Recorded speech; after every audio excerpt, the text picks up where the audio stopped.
Você que está preocupado com as mudanças na legislação tributária, sabe o que é transação tributária? Quais são os seus tipos? As vantagens e desvantagens? A partir de agora, a doutora Luciana Pereira da Costa e a doutora Calliope Lima respondem essas e outras dúvidas aqui no nosso Minuto Tributário do canal do Boca. Na Rádio Bandeirantes, Boca no Trombone, Minuto Tributário, os tributos passados a limpo. É hora do direito tributário, sim, é hora da gente se atualizar, interagir sobre os temas, as pautas dessa área do direito que muda tanto, com ela, com a nossa especialista, doutora Luciana Pereira da Costa. Seja muito bem-vinda a mais uma edição do nosso Minuto Tributário aqui no Boca do Trombone, doutora Luciana. Bom dia! Bom dia, Solano. Muita alegria participar sempre do programa, ainda mais quando a gente tem a alegria de trazer amigas, né? Amigas que são advogadas, que fazem parte do nosso grupo Mulheres no Tributário. Quem é que está conosco nessa edição, doutora Luciana? Ela é lá da Paraíba, minha amiga Calliope. Bom dia, eu que agradeço a sua oportunidade de estar contribuindo.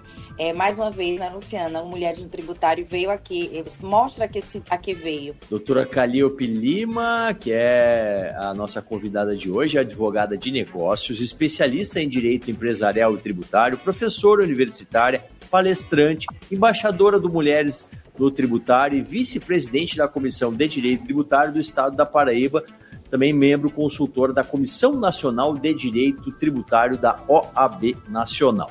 Muito bem, transação tributária, doutora Calliope.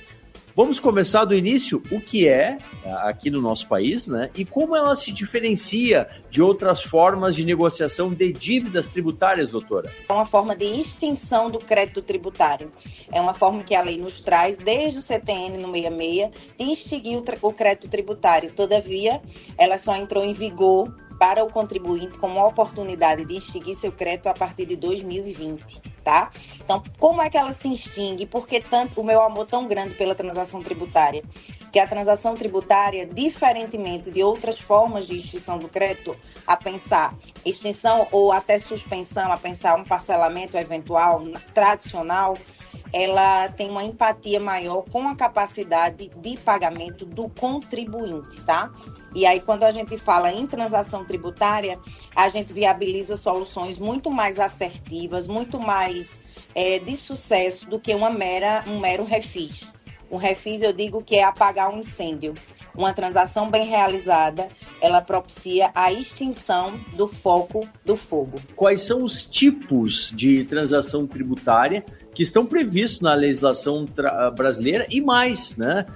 Quem pode vir a se beneficiar, doutora? Dentro da esfera federal, nós temos hoje 3 tipos de transações. A transação por adesão, a transação individual simplificada e a transação individual. A transação por adesão, ela se assemelha um pouco ao refis tradicional, porque dentro do seu ECAC, dentro do seu universo dentro da Receita Federal, você já vai ter lá a proposta pré-fabricada para a sua situação fiscal. E aí o contribuinte vai aderir ou não àquela possibilidade de extinguir o seu crédito. Qual é a diferença da transação por adesão para um refis? Porque diante da inteligência tributária que a Receita Federal já se utiliza, mesmo ela sendo por adesão, ela olha com muito mais empatia a capacidade de pagamento daquele contribuinte. Então, quanto menor o seu score dentro da Receita Federal, maior a possibilidade de descontos e de uma possibilidade de parcelamento mais benéfica. Então, mesmo a por adesão, apesar do contribuinte não conseguir negociar termos, mesmo a por adesão, ela é muito mais empática do que um próprio refis. E aí, partindo da transação por adesão para a transação individual simplificada, é aquela prevista para devedores entre 1 milhão e 10 milhões. Você que está nesse limbo, contribuinte de devedor federal, entre 1 milhão e 10 milhões, você pode negociar a sua dívida de forma individual na modalidade simplificada.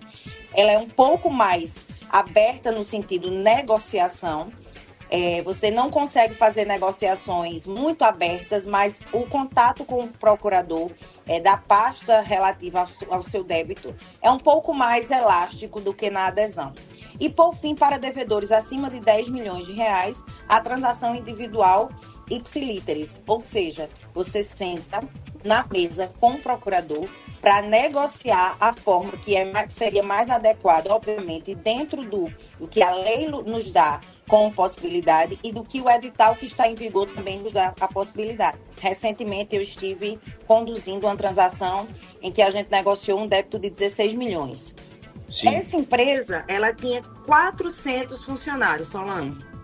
Se eu propicio uma regularização desse débito de acordo com a capacidade de pagamento desse contribuinte, além de eu arrecadar, que é um objetivo, obviamente, grande da Receita, mas, além disso, eu promovo uma justiça social de forma colateral. Eu consigo promover a perpetuidade ou o alongamento dessas relações de trabalho. E isso ganha todo mundo. Quando eu fico só no caça às bruxas, buscando efetivamente e exclusivamente arrecadar, eu não visualizo a necessidade da permanência dessa empresa no contexto social daquela empresa, o contexto social geográfico daquela empresa.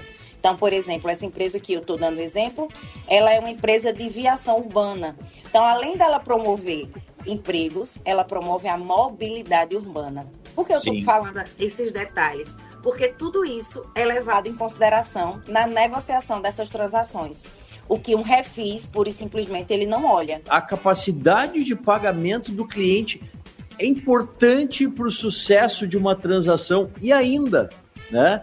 Quais são as vantagens e desvantagens de se optar, né, pela transação tributária em comparação com outros métodos de regularização de dívidas, como o parcelamento, que a senhora estava citando, né? Citou até o refis aí. A capacidade de pagamento, ela tem A, B, C e D. Em termos de letras, o melhor dos mundos é a CAPAG D. Todavia, mesmo um contribuinte com a CAPAG D, essa CAPAG ela é vinculada a um valor. Então, vamos supor que eu sou um contribuinte que tem uma CAPAG D, que é o melhor dos mundos em termos do que o edital lhe promove de descontos e de número de parcelas, mas o meu valor que a Receita considera que eu sou capaz de pagar, vamos supor que ela considera que eu sou capaz de pagar 2 milhões de reais.